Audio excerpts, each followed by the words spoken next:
Kisah pria yang menikahi kekasihnya di depan jenazah ibu itu diceritakan oleh rekannya melalui akun TikTok Mugi Migunani. Dalam unggahan tersebut, pemilik akun mengungkapkan sahabatnya mengabari dirinya bahwa sang ibu masuk ke ICU pada malam sebelumnya. Ternyata ibunya telah lama sakit. Sebelumnya sahabatnya juga mengatakan bahwa dia merasa tidak akan kuat jika harus kehilangan sang ibu.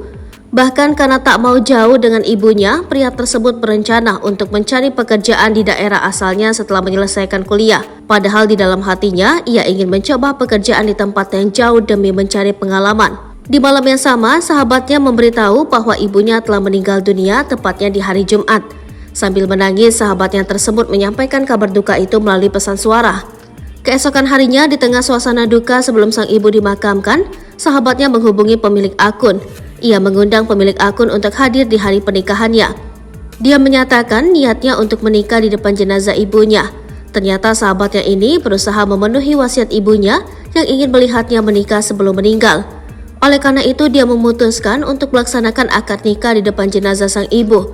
Pernikahan ini menciptakan perasaan campur aduk antara kebahagiaan dan kesedihan karena akad tersebut dilakukan di hadapan jenazah ibu yang baru saja meninggal. Tampak dalam video yang dibagikan pemilik akun, setelah akad nikah selesai, pria ini kemudian memeluk anggota keluarganya satu persatu.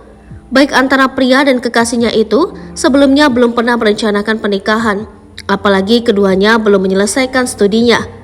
Namun karena wasiat sang ibu, mereka tetap menjalankan pernikahan itu. Setelah akad nikah selesai, pihak keluarga kemudian memakamkan ibunya. Kisah pria yang menikahi kekasihnya di depan jenazah ibu itu kini viral di media sosial.